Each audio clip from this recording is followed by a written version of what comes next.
The best there's been on the beach. Phil Dalhausser finishing an incredible career that saw him come up unconventionally from Switzerland to Florida to becoming the best beach volleyball player on the planet for a long period of time.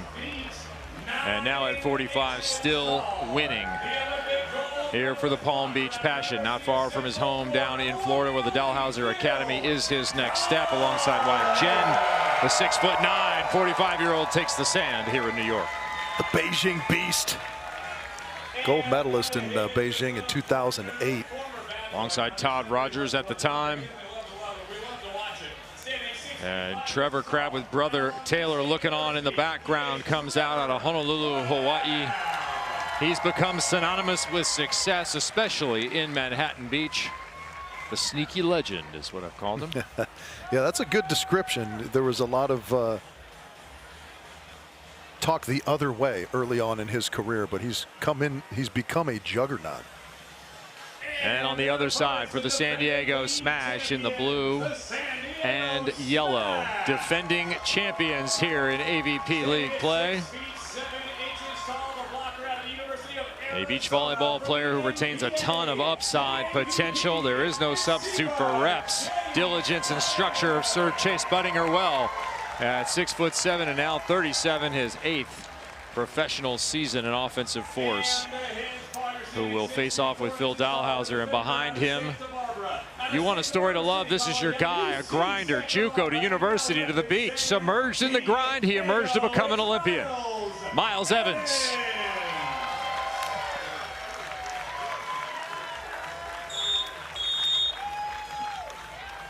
All right, there on the sand. Let's hear from Phil about this event in New York City. Oh man, it's so awesome playing in New York City. I know AVP's been trying to play in Central Park for as long as I've been around, and we're finally here, and I think everyone is super excited about it. Glad that we're on the East Coast. I'm an East Coast guy, so I'm used to humidity, and all the California guys are not, so I think I have a little bit of an advantage. I love the East Coast guy call out right there, because he said for a long time he felt like he represented the East Coast and wasn't one of those California dudes who just grew up in it. Right. Well, I mean, he still does in a lot of ways. I think the East Coast and Florida absolutely claim, and rightfully so, their boy Phil Dalhausser. Trevor Crabb gets us underway, and this will be right side Miles Evans into the lap of Crabb. High into the New York Knight. Phil with the block. Johnny on the spot, point one. Not sure if you could pick that up on our courtside mics, but you could hear Trevor saying Phil, Phil, indicating that he could see that option play coming from Chase Budinger. Chase Budinger will try and exploit that option game. Originally out of Encinitas, California. Will he go option again? Yes, he will. I don't mind that move from Phil, though. I think if you're the blocker and a team runs a heavy dose of option plays against you, you just have to sort of pick which way you're going to go. That ball's pretty tight to the net. Yeah, pretty tight. I mean, you know, he kind of picked wrong there, but I think he wasn't in position to block that either. So, you know, I mean, you're going to make some mistakes, some poor choices here and there, but you got to be decisive either way, I think. Cross-court kill from Phil Dalhausser in response. Bill comes in hitting .461, 17 blocks, leads the field. Last 3 matches, he's had a lot more attempts, been trying to take some of the pressure off an ailing Trevor Crabb, who appears to be back at 100%. Yeah, and it was interesting in their matchup last week against the LA Launch. It was LA that kind of exploited him a little bit late in some of those sets, kind of surprisingly. Beautiful set to the outside, delivery to Miles Evans from the soft hands of Chase Budinger. Miles Evans mentioned his story. He went to junior college in Santa Barbara, where he grew up, would then go on to play at UC Santa Barbara, graduating in 2013 before deciding to come down to the beach in Southern California, make that his home and grind it out. Has that kind of curling jump serve, looked like a sand snake was shoveled in overnight. May have gripped his left ankle. Got a miniature version of Dune going on out there. Yeah. Sand snake is when you kind of take a bad step and lose your momentum going up. That ball goes up and over the top of Phil Dalhausser. We're tied at 3. Now there's a look at the athleticism on display for both players. Watch how high this happens over the net. Phil big at 6'9". Chase going up over the top with that shot relatively easily. Yeah, that ball is hitting the top of the antenna. Now San Diego at 3-3. They have split each weekend. It looks like that result here would probably be good enough to get them in. With a win here, they would guarantee themselves Chicago. But you know, they would love to have swept one of these weekends. Mention how close the matches have been. Their last 3 matches have all gone the distance with multiple deuce sets. A lot of strong and difficult matchups in the league, and this would certainly qualify as another. Yeah, and San Diego a few weeks ago felt like they gave one away against the Launch, winning the first 15-13, lost 16-14, 18-16. Heartbreaking. Tough serve here. Another precision set to Evans. Boy, Chase Buttinger has really opened up with some butter. Yeah, that was a thing of beauty. Have a look right there. Not a hint of rotation to be found. Perfect position for his partner.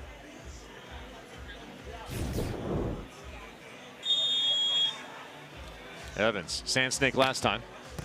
This time a little curl to Trevor Crabb, who is known more for his shooting than his hitting. And he's been a nice compliment to Phil Dalhausser this year. Yeah, absolutely. We talked about his competitive fire. I think he brings that anytime he's on the court. So that serves to fuel their team a little bit. And you mentioned kind of his record.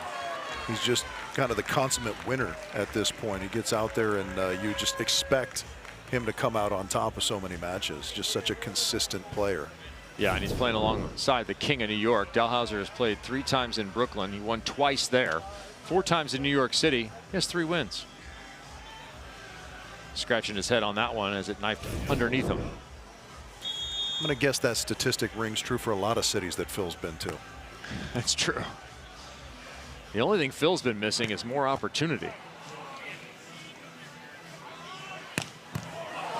Trevor in the pocket. Oh, nice sets from Phil. Multiple-time best setter on the planet. And his hands get so much attention, and rightfully so, because they're so pretty to watch. Here's a look at this first dig. You get the whole rally here. Scoop from Trevor. Watch this bump set. Perfect position. You see he just angles the arms beautifully, and then Trevor with the little cuff back to the line. Transition setting, such an important skill for a blocker. Yeah, transition setting happens when you dig a ball and then have to set it to your partner.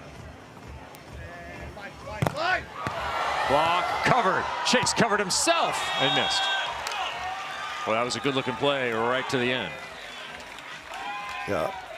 Along with athleticism comes physical creativity. I think we saw a little bit of that from Buttinger on the self coverage. And just back of the forearm maybe, but just barely. Oh yeah, there you go. Just kind of over cuffing it on the second attempt, and it goes wide. Yeah, he had the right shot, didn't he? He did, yeah. That's a go-to shot for him. He likes that cross-body swing. It kind of sets up everything else that he does. 7-5, Palm Beach early advantage. Looking for the side change here. It'll come at one team gets to 8, and that'll do it. We've seen Phil do this, particularly from the service line in this year. He just goes back and brings forth peak Phil for a moment. Summons it. So the teams will switch sides, and we'll check in with Cameron Irwin. Well, Kevin, last week you were talking about Miles Evans' serve and saying you want to see more of it and more aggression. Well, I caught up with him this week, and he told me he's been given the green light. He's trying to develop that confidence to simply hit it harder. And he said his partner Chase, he has a little bit of a different role. It's more about precision and precise spots in terms of that serving strategy. And again, against this team of Phil and Trevor, I asked about the target that they're looking for. A little worrisome about Phil Dalhausser. They said they are going to try and attempt to serve middle, so some of those might end up on Phil, but they're ready and prepared. Guys? It is wild the teams have been still staying away from Phil Dalhausser. You know what I mean? So you're looking for it like mid-court pace. You know what I mean? But other than that, serving in is great. Seems like he wants to avoid you. Come a little bit more to this side. I haven't tried the line yet. That was the line. You got him here. And I was talking with myself, line, because he start to give you line. Go, go, go, go, go. All right, down to our final two. Miles Evans in a world of his own. Taking in Coach Dan Wayner's insights through osmosis, I think. Been good defensively. You see that, putting up the season high number last week in LA, or a little while ago. Blocks and aces, those are fun. Sometimes that happens. Bigs. Hey, yeah, that block was going straight down and on the line, and the one he covered. Yeah, that was a good cover. No, you swear what? I don't know what you're talking about. You got that ball. Miles. Now he's taking a shoot. The music has officially stopped. You're both sort of sitting in the chair. Who wants it? No, we don't play rock, paper, Both teams scissors, again so in that strategy session. And now it's Chase Buttinger who's gone off into his own places. Yeah, sometimes you just have to find your happy place. Well, yeah, I mean, you want, in those timeout type situations, you want kind of some quick hits. You can't really process too much information. You know, it can be a bit of a paralysis through analysis thing if you try and talk through too many things, rather. And so I like just the one or two notes and then kind of take some time to center yourself mentally and get back to it. Teams have switched sides, and New York loves a late night gig. A little after 9 p.m. here local time. Crowd packed in and enjoying it. Here in Premium Beach Volleyball from Woolman Rink, Kevin Barnett alongside Rich Lamborn, along with Cameron Irwin, enjoying our men's match. Women's went down in straight sets. Palm Beach, the victor, once again running their streak to 6, 15-13, 15-10, despite a pretty good push mid-match by the Smash. Smash on the men's side have a little bit of work to do here mid-set number 1. Phil to the jumper, off the ace. Working to Buttinger, and there you get a look at the physicality. Once again, a high-level battle. And I love the quickness with which he pulls that through. I'm not sure if we'll get another look at it here, but he goes up high and just really cranks across his body. Now here you go. And you can see that almost mini explosion there as he pulls that kind of from right to left. A little power and direction onto that ball. Looking for that deep corner, finding it. And that'll be a lucky play. Sometimes it is better to be lucky than good. Chase just has to kind of chuckle. It was a good kind of reaction play from Trevor. Thought about letting that serve go and then realized it was in. Just threw his arms at it, kept it alive, and got rewarded. Wonder if there might be a little extra chatter there. That ball dropping in front of Chase Buttinger. Hoping for a reboot of some different type of physicality in this one. That's right. Chase so far winning the battle against Phil the majority of the time up there. Absolutely. I like that. You know, when you're facing these big blockers, you've got to vary your offense so that they can't just get an easy beat on you. Chase going around to the right side, nicely going high off the hands. And Trevor stuck in the cross court defensively. That ball is well long off the right arm of Chase Buttinger. It's a little bit not his usual service tactic. He's more of a flat float serve, and he's got a really difficult serve, but that jump serve not typically part of his arsenal. Is that something you think he can still add? Of course. Of course, you want, you know, just like you want variety offensively, you want variety from the service line as well if you can get it. Phil gets that one, and was it over? No, catching it just before across the plane of the net, and indicated by our referee John King that ball was on top of the cable when contacted by Chase Budinger, so a legal play here. Yeah, have a look. You just need a sliver of the ball to be on top of the tape. That's unless it's really, really egregious, not a call you're going to get very often. Yeah, that ball crosses all the way over, and then you go over and hit it. It's called over.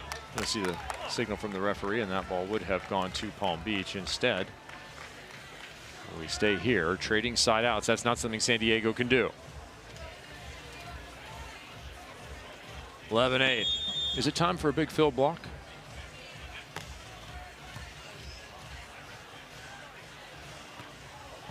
No, it is not. That ball knifed inside of him. Yeah, and that's a really good shot from Evans around to the left side, making Phil move and coming up with some impressive precision.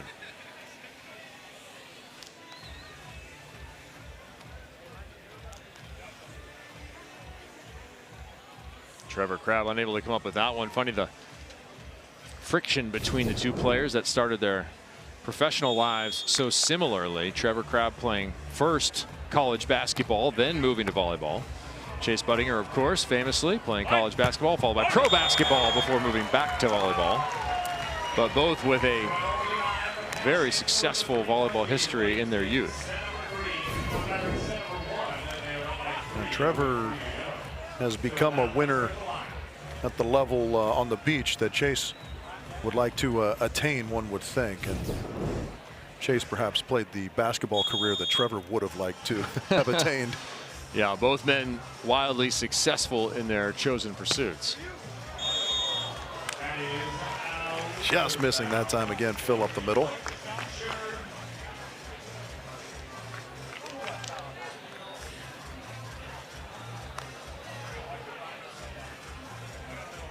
(12-10). Can Palm Beach hang on, or will San Diego make a push? There's a good serve. Nice start. Scoop. Partner nearly had the score. No option this time. Push to the outside. Trevor's seen that one before. And he puts it in the corner. There's a little bit of the black hat. Yeah, the double finger point to the line shot that falls. A sure way to irk your opponents. Yeah, this was just really good defense, both sides. That play in particular, Trevor knowing the ball was coming and being prepared for the self-defense type dig. And this shot right here, beautifully placed, right in the line side corner. Yeah, a little Shooter McGavin there to finish it off. This is Shooter's tour. 13-10. Trying to close with some speed. That ball will be pushed to the outside once again and chopped down the line, this time much lower.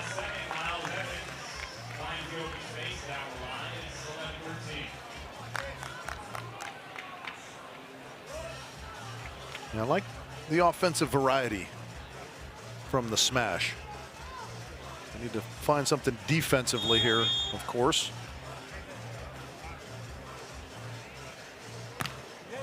Another jump serve from Budinger. Oh, and it's good to be 6'9". It really is. I think he might have landed before he contacted that, but Phil's control with the knuckle pokies is amazing. Yeah, don't order the knuckle pokey. It's not great except on that play.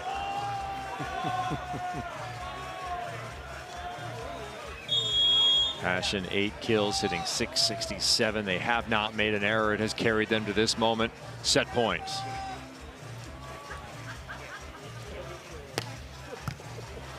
Tough serve right up the middle. Miles versus Phil. No swing to be had. A little better opportunity for Evans. Just inside of Dalhauser. San Diego stays alive. That was a tremendous set on the first offering from Chase Budinger.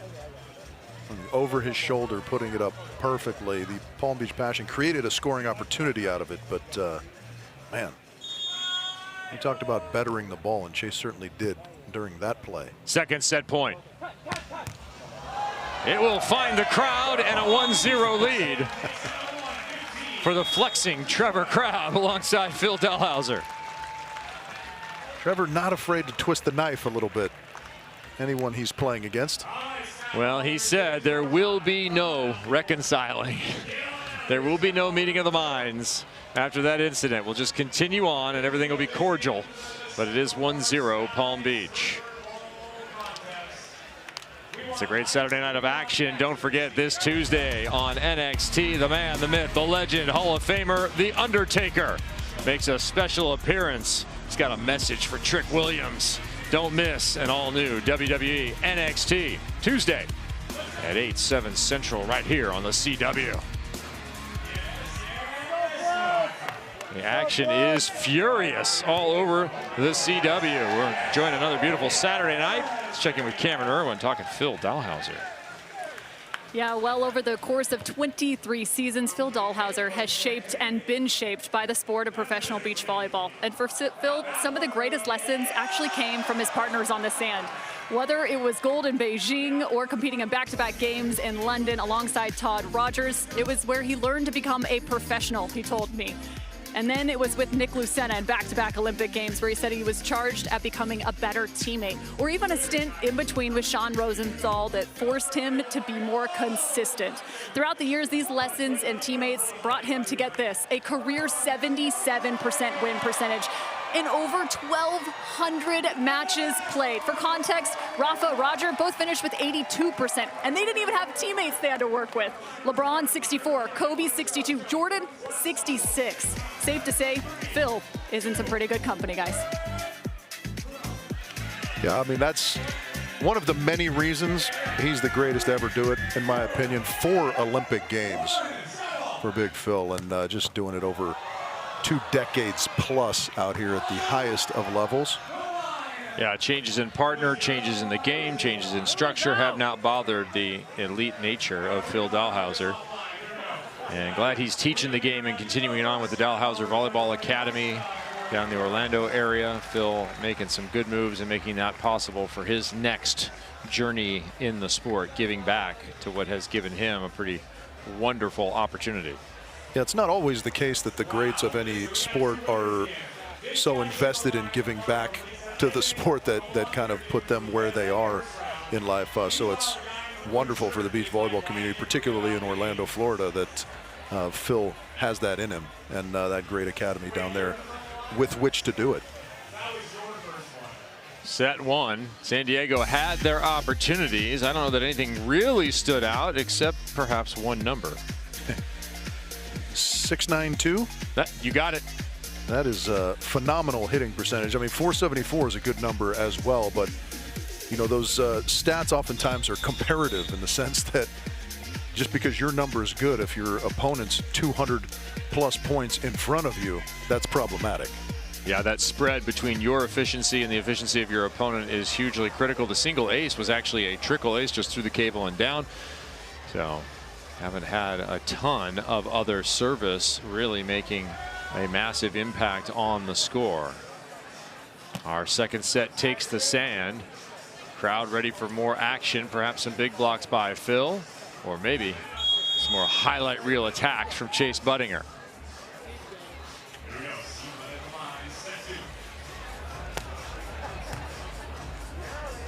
They'll stick with Trevor. He'll go right side and high through the hands of Chase Budinger to open this up.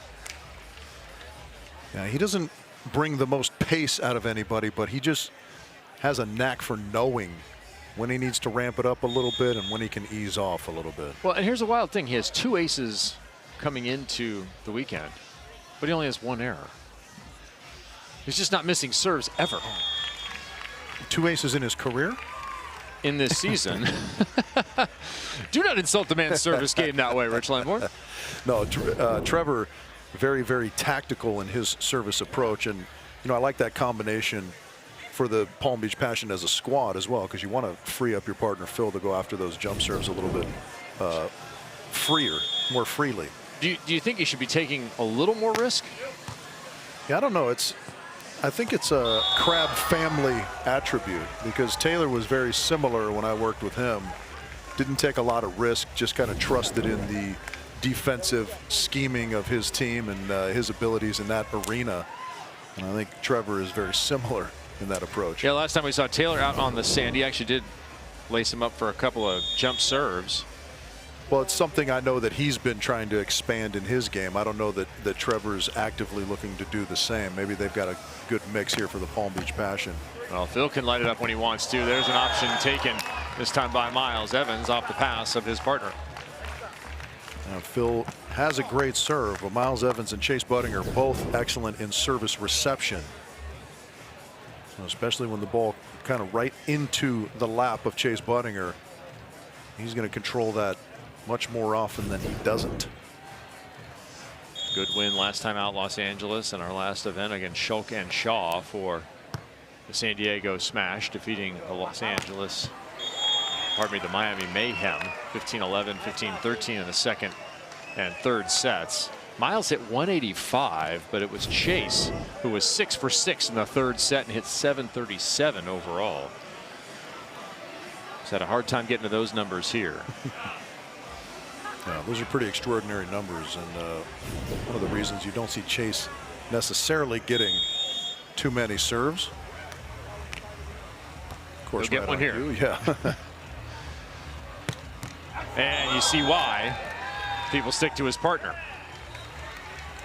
He does have kind of a tendency to go cross body. It's his preferred swing, but that certainly opens up that away from the body swing that you saw there. And he's more than capable of utilizing. Yeah, 6 kills on 10 attempts so far, 2 errors, have him down at 400. But Phil's had a say in that. Yeah, there's a 3 call, perhaps a 4 call coming from Chase Buddinger. What do you see there? I'll have to see how they line it up. 4 call is going to be the show, and that was the 3 call, so you could see him kind of dive out towards the line as Phil was attacking. I don't know if that's a great setup against Phil. He typically likes to go, especially with that backwards footwork, into that cross court. So if we know the blocker is going to show that the line is open but then jump into the line, what does the defender typically do? Where does he start and where does he end when that scheme is being deployed? Well, different teams have different approaches to that, but he's going to do some maybe version of show and take defensively as well, where he kind of starts on the line and then slides into the angle. He may set up early in the angle, so you think as an attacker that he's going to run late towards the line and then just hold his ground. You know, there's a couple different ways to approach it. And you have to sort of determine whether the player you're playing against is somebody who focuses on the blocker a lot or the defender as well, right? So there's quite a few pieces that go into any given offensive play on the beach. You know, Phil Dowser just take a big high swing and get a kill there. I was talking to Phil earlier today, and he gave me his theory on the creation of athletes. And he basically proposed the Philip Dalhausser Dungeons and Dragons approach to character creation. He said if you have, say, 100 points, character points, then that's what you have to create any one player. And you're either going to put more into intelligence or more into physicality or maybe more into charisma, whatever it may be. And some guys have a tremendous amount of physical capability, but never really figure out the mental side of the game. And some guys have a lot of both. Right. So that was his theory. I don't know if he was using a 20-sided die or a 9 or what we were doing there, or an 8. I think that's fairly accurate for like sort of the general population, but sometimes the valves just get left open. Okay. And you end up with a player like Phil who's, you know, a 10 out of 10 in every category. Yeah, I don't think Phil would argue with his Madden rating. 6-5. Crab Dalhausser. I mean, there have been stints where Dalhausser has played defense and done true split blocking. It was behind the giant wall that is Nick Lucena, but he has shown those chops at times. Played alongside Andy Benish, who's the top men's team now, alongside Miles Partain. Andy Benish himself, 6'9". They won as a pair. It was Andy's first ever win. Phil playing a ton of defense there. Here he'll try and get to the net in time, but it doesn't matter because that one is long, and it's a 7-5 advantage. Yeah, he was lucky to not be there on time on that particular play because he was unable to get in the way of this ball that sailed a little bit long off the bat. Chase Buddinger, yeah, just caught him a little bit low. Didn't quite wrap over the top of it.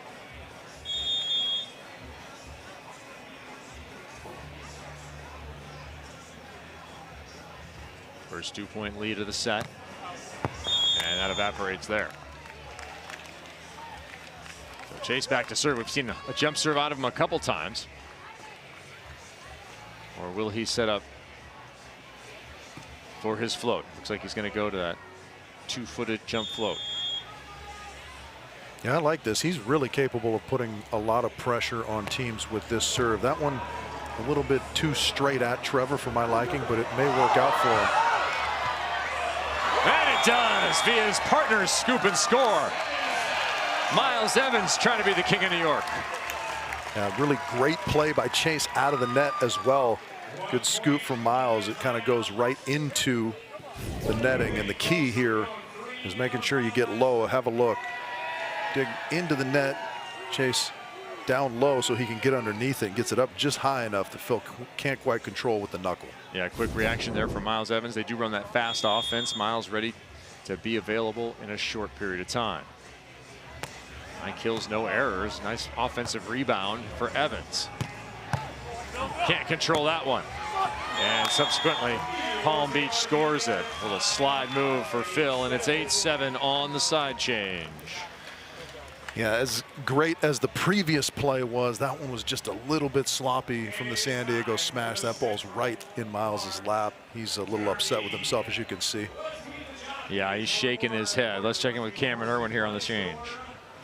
Well, you guys are getting a chance to check in with Miles Evans, and actually, he got some new ink on that right arm. And one of the first questions always asked when someone gets a new tattoo, are you still going to want that when you're 80? Well, good news for Miles Evans is he's planned this thing out for 5 years. And he finally found an artist, John Monterio, who had a 2-year wait list, and it's some of the most detailed work that you will see.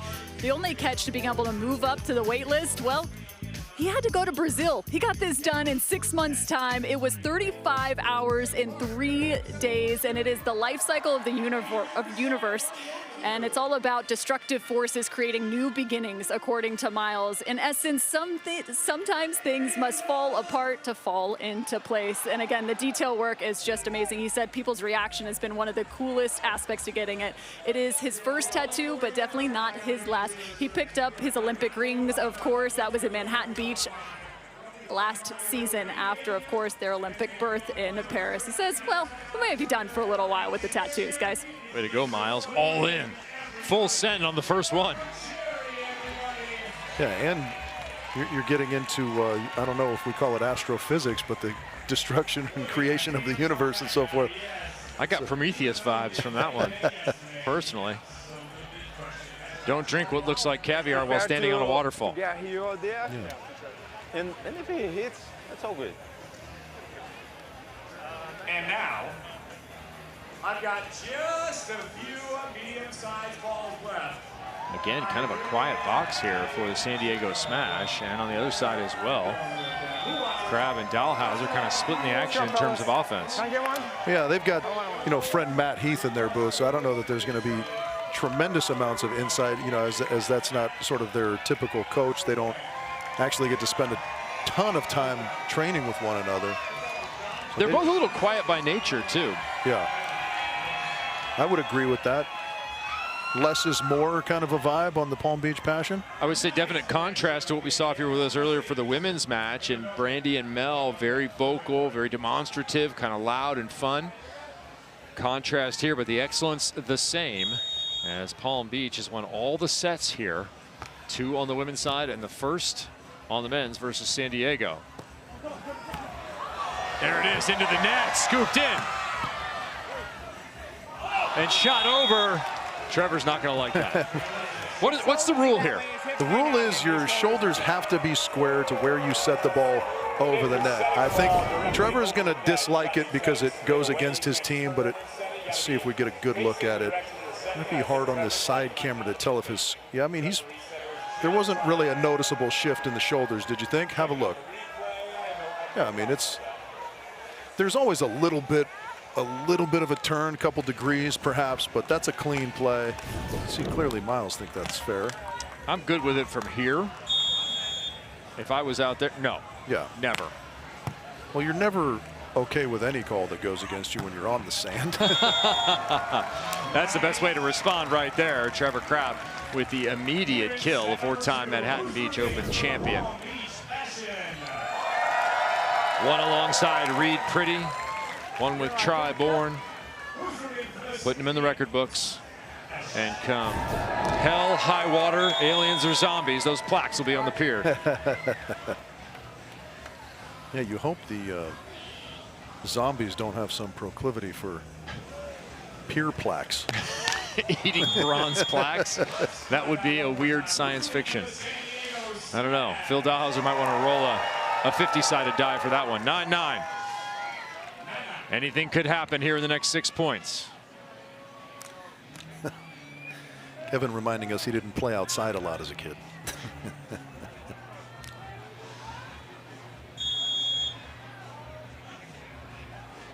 Aces to errors, not a tremendous difference there. As another one is put in, this time to Phil. Right from the middle of the court, into Miles Evans and out of play. Yeah, I think that's not a bad idea. You know, Phil doesn't see a lot of serves. They've been going, the smash have been going at Trevor pretty heavily, but every now and then it's good to throw one the other way, maybe catch a guy off guard. At the very least, try and put a hiccup in the rhythm that Trevor Crabb has established for himself. Now leading in the service error category, Palm Beach, 10-10. Same spot we were at with the women in the second set. It was a 5-0 sprint from there. Palm Beach with the victory, 15-10. I don't expect Budinger and Evans to give up 5 in a row here. Almost scored on the serve. Instead, Trevor's up and getting the kill. Yeah, those are frustrating at times as a blocker too. Chase Budinger all over that. Just sneaks through his arms, and Trevor rewarded for a good aggressive swing after a tough pickup. Another beautiful delivery from Phil Dalhausser. Yeah, you can see on the replay there how close Chase Budinger is to coming up with a block on that ball.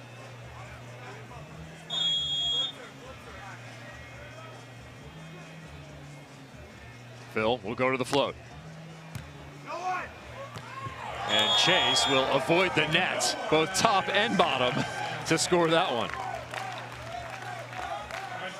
And it goes from explosive athleticism into, I don't know what you would call it, pliability down low. A game of limbo.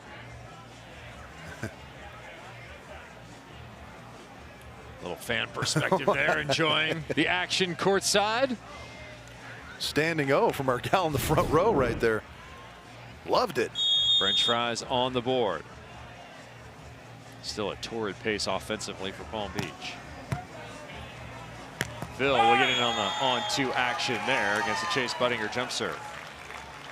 It's one reason not to jump serve. The speed at which the ball is hit gives you less time to get to the net as a blocker. Yeah, there's so many positives to it, though. That's not as easy a play as Phil and Chase are both making it look like. Well, Phil is making offense look easy at 9 for 9. Oh, you like the thumbs? That was all thumbs from Chase Budinger, and his partner's giving him credit. Yeah, obviously, hand setting such a critical part of being an elite team in beach volleyball. Chase has some of the most pliable wrists. Look at this. You said it, it's all thumbs practically. Comes out beautifully.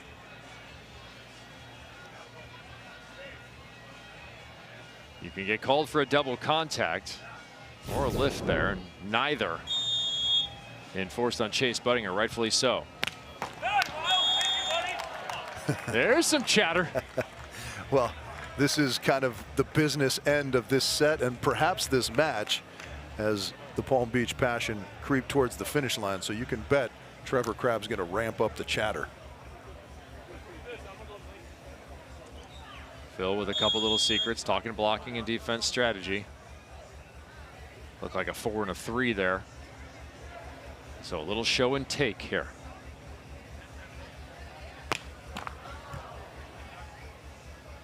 Phil at the net. Jump into the angle, and he got it.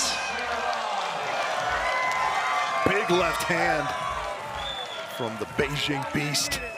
Second block Brings on DJ Roche in the monster block and also brings on a match ball opportunity. Yeah, just kind of went static spread block. Something Phil likes to do, takes away a tremendous amount of space. You feel like both line and angle are taken when you're the attacker. Just a great job with the left hand. The crowd getting behind their winter home, Palm Beach.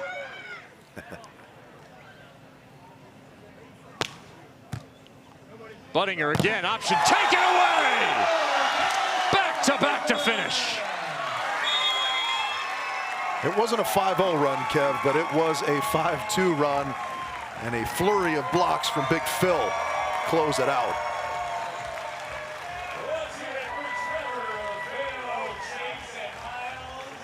Said Phil has the reservoir to produce peak Phil Dalhausser. Sometimes he does that in the last 2 plays. The smash never led in the second set, and the passion did not make a single hitting error in the entire match. And that is hard to contend with. Phil Dalhausser finishes 9 for 9 with 3 blocks and an ace. How about that? More importantly, perhaps, he runs his team to 5-2, looking at a top 2 seed opportunity in the championships. We'll be back, talk to the champions, the winners, here from Central Park.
A superlative second set performance from the Palm Beach Passion has them victorious 15-12, 15-12. They do not commit a single hitting error, and as a team go 7-41 offensively. And they defeat Buttinger and Evans in straight sets. Cameron Irwin with Phil and Trevor. Well, guys, that was an absolutely flawless match. 0 hitting errors combined between the two of you. What allowed you to hit such an impressive clip? Man, I had to make up for last week. I played awful as far as offensively goes. But man, with Chase and Miles, they're so steady, a side-out team that you're forced to side out really well. And Trevor, it's Chase and Miles, one of your favorite teams to face off against. Is there a little extra edge when facing San Diego? Of course, because you definitely don't want to lose to those guys, you know. But it's always it's a good battle against them, and always look forward to. Makes it more fun when you're competing harder, you know. So, and when you get the win too, it makes it even better. Phil, just a handful of competitive opportunities left in your career and just a handful of times right here with the AVP League. Is it starting to set in the emotions of a closure of your career? Not really. I don't think it will set in until months after the season, you know what I'm saying? Because it's just so ingrained to me. Off season, start getting ready for the next season, and this off season, I'm not doing that, so it'll be a little weird. You talked with us about just some of the lessons you've learned from each one of your teammates. I'm curious, what's one of the lessons you've learned from Trevor? Oh, that's easy. You got to bring a little bit of fire, and that's one thing I've lacked over the years. And Trevor, I think, brings just the right amount, where past partners of mine have brought maybe a little too much. I'm not pointing any fingers, but I think we all know. Hey, I didn't say it, you did. But yeah, I think he brings the right amount of fire. It's been a building season for both of you in this new partnership. What do you feel like has been one of the greatest developments, and maybe one development that's still to come as you head towards the championships? I mean, honestly, just more. We've had, I think, 7 of our 8 matches together, and we don't really get to practice too much together. So I think we've just been getting better and better as a team. And now we got one more tomorrow, and then the granddaddy of them all will be ready by then. It's hard to be better than perfect. Congrats, guys. Back to you, Kev. Palm Beach finding just the right amount of fire for San Diego. They go down. Again, they'll be looking for a split and still trying to find their way into that championship picture. They will get the next crab next. That would be New York Nitro, Crab, and Sander, who put on a show on this evening earlier on. Final stats for this one. That offense performance for San Diego, not bad. No, again, but comparative to what Palm Beach were able to put up, I mean, almost a 300-point discrepancy, and so that is going to be problematic anytime you have that big of a gap between you and your opponents. Palm Beach were just fantastic this evening. Nick Lucena a little bit getting put on blast here for being super fiery. Hope you're watching, Nick. Hope you're enjoying the action here. Your former partner, Kevin Barnett, now alongside Rich Lamborn. Phil Dahlhauser says it's his last season. You see the level that he's still playing at. How much doubt do you think is creeping in there about, is this the time to quit, or should I Favre this thing? Yeah, it's a good question, because we heard him say last year that this league format has really sort of reinvigorated him. It's a little bit easier on an aging body. You just play a couple matches a weekend. They're a little bit shortened in that they're only to 15 points, the sets. And so it was a little bit surprising to me, quite frankly, that he announced this as his last season. I'm still holding out hope. I mean, you like to see the GOATs go on as long as you can see them, right?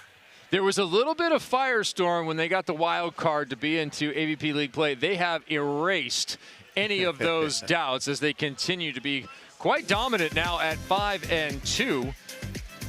And Phil hasn't seen a ton of serves, but he's been impactful in matches. Yeah, he absolutely has. He talked about his performance last week and being a little bit disappointed in himself, and that it was sort of uncharacteristically marked by a couple errors on his side offensively. He completely righted the ship this weekend and was perfect. Yeah, he goes 9 for 9, and while they didn't truly limit the other side, they did limit Chase Buttinger pretty good. 8 kills, 4 errors on 14. What did you like about their strategy against the big man on that side? Yeah, I think they threw a good mixture at the San Diego Smash. And, you know, you and I talk about statistics a lot, in that they are not necessarily predictive of anything, and kind of statistics when they come about in a match can be so meaningful. Phil got those 2 blocks late, and those attributed, you know, for a couple of those errors on Chase's side when he was otherwise very, very good. You know, so I think they had a good strategy. They were pretty flawless in their execution of it, and they didn't give anything away, and that kind of is what leads to the performance they had, where they were kind of dominant. Yeah, Palm Beach did a nice job of shifting gears, and for San Diego now they have to shift gears. You go one crab to the other, and you go one pretty offensive team to an incredibly offensive team, the human highlight reels of New York. What do you expect from them next time out? Yeah, that's always a good battle too. You heard Phil talk about how consistent he feels like Chase and Miles are as a team, and certainly that is the case. The Nitro can be a little bit up and down sometimes. I mean, they give us all this spectacular stuff from a highlight perspective, but every now and then they have some little leaks here and there too. So if they can shore that up, it's going to be an unbelievably exciting match to watch from our perspective, and it should be a good one either way. All right, we're going to have to look and see if the explosions turn into holes on their side. Anything to try and derail the New York Nitro when they face off with San Diego. We've got more time here to talk about final thoughts on evening play. A beautiful, gorgeous night. Fantastic volleyball fans enjoying the access to the athletes. Now we'll be back on the CW.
AVP League has been brought to you by Wilson, the official ball of the AVP. By Sun Cruiser Vodka Iced Tea. Let the good times cruise. And by StubHub, the official ticketing partner of the AVP.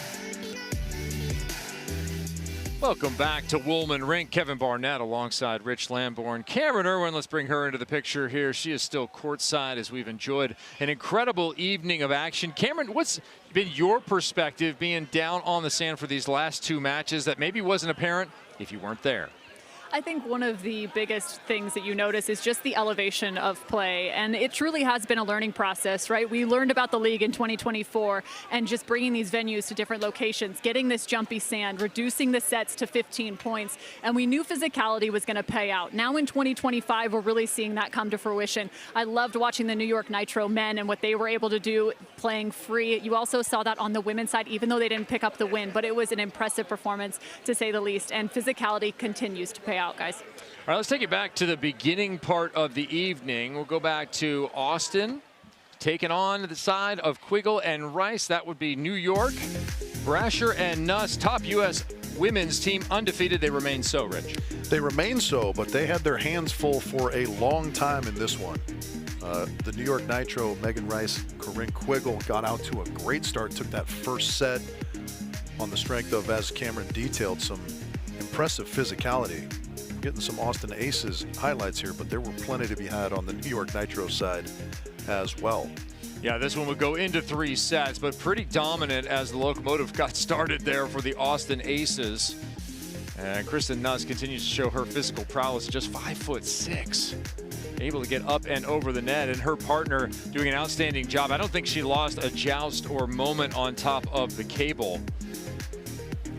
Cam, I'll bring you in here. Down on the sand, you've been down there with Kristen Nuss before. She is 5'6", but what is so different about her and what makes her ultra effective in any match she enters? I think it's her intuition defensively, her ability to read the game so quickly, and because she is 5'6", she also has one advantage. She's closer to the sand, to be frank, and she also has one of the quickest first steps that you will see on any defender. Her reaction time is really what sets her apart, and you saw it in that match play out. One of the other elements is the fact that she also can get off the sand wildly quick. At just 5'6", she has the ability to dig the ball, step right back up, and find great vision on the other side of the court, and she's just hitting at an impressive clip. One of the top defenders from an offensive efficiency standpoint. Rich Lamborn, I feel like Kristen Nuss should be hustling games, maybe down in Venice or something for money. Like, yeah. Can we get white men can't jump? Can we recast that one? Get her some wild print pants and have her roll down to Venice? Yeah, just roll down in something that makes no sense. Certainly, unless you wouldn't think of her being the dominant force she is. I like that theory, Cam, that it's proximity to the sand that contributes to her ability defensively. Yeah, she's something spectacular out there, isn't she? Yeah, and spectacular play does apply when you talk about Palm Beach. Brandy Wilkerson, Melissa Humana Paredes, the silver medalists, they're playing like it. Yeah, they certainly are. We talked about the winning streak they're on. They lost their opening match of league play this season, but have been untouched since then, and they were dominant again this evening. Just such a dynamic duo. We talk about the physicality of Brandy a lot, but the sort of yin-yang perfect pairing with her and Melissa defensively behind her just is a perfect recipe for beach volleyball success. And similar to the men, they're really limiting their errors, the giveaways. Yeah, absolutely. I mean, that's so key. Consistency, you know, every team out here is talented, but can you put together all those talents in a consistent package is what sets you apart. They set themselves apart once again. They have one match remaining in their 2025 regular season. Every team plays 8 times. They have played 7. They've won 6 of them all in a row. On the other side for San Diego, they are still in the hunt here at 2-5. Maybe it's a repeat of 2024. Yeah, in which they had to do all their work late. They were kind of in even a worse hole than they are in right now. But yeah, that new team of Newberry and Urango, so to speak, Devin Newberry just on her second weekend of action. They're already showing signs of greatness, I think. Again, if they can kind of get to that consistency piece, they've got a good shot at the Chicago Championships, I think. Cameron, you've been watching this whole league season, and we're definitely looking forward to the matchup between Austin and Palm Beach. Who has most impressed you this year on the women's side? I think the momentum that the Palm Beach Passion are carrying, and it's particularly in this last match, Brandy Wilkerson's ability to pull off the net and play defense was something that stood out to me. She may have to have that tomorrow against Taryn and Kristen, just considering the fact that Kristen Nuss is 5'6". She loves to shoot the ball around, so that skill is going to be tested tomorrow. I love that she got the momentum with this first win. It's also going to be so fun when you consider that Taryn and Kristen have been playing with their back against the wall a bit. That's 3 straight matches that have gone to 3 sets, and they have proven time and time again that they can come up with the solutions. They did it again tonight, and another impressive performance. We said that slow starts weren't going to work in league play, but it absolutely has worked for them as they've lost the first set and then rallied. So we go from the women over to the men's side. For Austin, it's been a tough journey, but they ran into a buzzsaw again tonight. Rich, I think you said it right off the top. You said the human highlight reel that is New York, Taylor and Taylor. It was that from the start. What a better segue into a highlight package than just that, Kevin. They delivered on that moniker, whether it was from the service line like we see there from Taylor Sander, or that little bit of luck off the top of the tape after the scoopy from Krabby. And that's some of the Bugs' magic as well defensively with the one-arm spear. Yeah, they just did it in all areas, and were a little bit more than the Austin Aces were able to handle this evening. Yeah, quite a variation in attack, a variation from the service line. What do you do with a team like that if you're San Diego and you have to face New York next? How do you approach that from a tape perspective in scouting and preparation when you face so many different possibilities? Yeah, it's a good question, because we talked a little bit about it during their match. Sometimes you can have a tendency to get overly enamored by the flashy stuff that's going on the other side of the net. And really, I think you have to go the other way and kind of look internally, right? Keep it on your side of the net. Focus on what your game plan is. You know, if you're chasing Miles, the San Diego Smash, you've got to focus on what we do well and how can we implement our game plan on them and try and neutralize some of that, rather than getting all swept up in the high-flying antics of the New York Nitro. Yeah, San Diego's still looking for one to get into that playoff picture. New York, well, they're in. And Palm Beach, they're also in. They're going to find themselves in Chicago via a nice victory here tonight where they were ultra efficient. Phil going 9 for 9. Yeah, it doesn't get better than that. Obviously, perfection is perfection, and Phil was untouchable this evening. Again, we talked about the numbers for the San Diego Smash. Very, very respectable, near 500 in their efficiency. But when the team you're playing, in this case, Trevor and Phil, are hitting above 700, it makes for a very difficult evening on the sand. Yeah, Phil again asserting himself, and Palm Beach coming up with the victory, 15-12, 15-12. It was back-to-back blocks to finish right there for the big man, the legend, and a smile still on his face as he loves the competition. I'll update the standings. Smith and Weber, we still have a lot to learn about that team, but they're off to an exciting start. Taylor Crabb, Taylor Sander, we will see more of them, but Palm Beach is looking to be in quite good shape.